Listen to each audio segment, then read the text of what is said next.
खरसाङमा निर्माण भइरहेको चलचित्र मायाको डोरीलेको लगभग 80% छायाङ्कन सकिसकेको छ।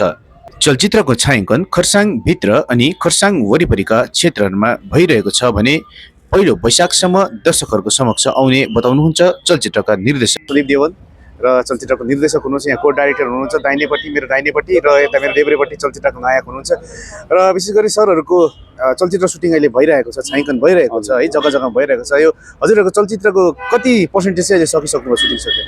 हामीले अहिले लगभग 80% सकिसक्यो। 80% सक्यो। र यो कहिलेसम्म चाहिँ मैले तपाईँलाई पहिला पनि सोधिसकेको छु है, फेरि पनि एउटा दर्शकहरूको चासो पनि रहन्छ है, कहिलेसम्म चाहिँ हामीले हेर्नु पाउँछौँ यो खरसाङभित्रकै चलचित्र, खरसाङको दृश्य रहेको चलचित्र कहिले हेर्नु पाउँछौँ भन्ने जिज्ञासा भइरहेको हुन्छ।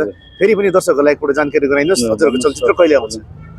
भन्नु न। हाम्रो प्रयास चाहिँ अब फर्स्ट यो हाम्रो पहिलो वैशाख नेपाली न्यु इयरमा रिलिज गर्ने प्रयास छ हाम्रो हैन।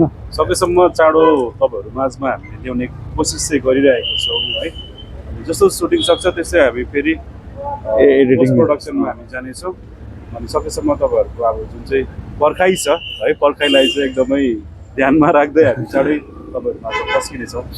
र चलचित्रको अहिलेसम्मको छायाङ्कनमा हजुरहरूले के कस्तो हुन्छ नि, अब एउटा सिचुएसनहरू ह्यान्डल गरिराख्नु भएको छ अनि कतिको इन्जोय गरिराख्नु भएको छ त हजुरले? यस्तो जाडोको मौसममा अलिकति साह्रै परिरहेको छ, मौसमले च्यालेन्ज दिइरहेको छ, तर मजा आउँदैछ, हामी डटिरहेको छ, मजा आउँदैछ। हजुर, इन्जोय गरिराख्नु भएको छ। हजुर, कस्तो भन्दाखेरि सुटिङ गर्दाखेरि ह्याक्टिक भयो भने भोलिको दिनमा सायद मिठो सम्झना भनेको यही लाग्छ हामीलाई चाहिँ।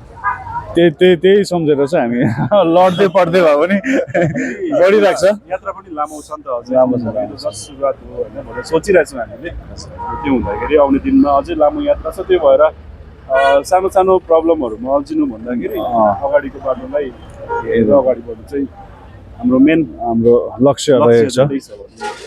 र हजुरहरूको चलचित्रको लागि हाम्रो खरसाङ अनलाइन न्युजको तर्फबाट पनि शुभेच्छा अनि शुभकामना टक्राउँदछु। धन्यवाद।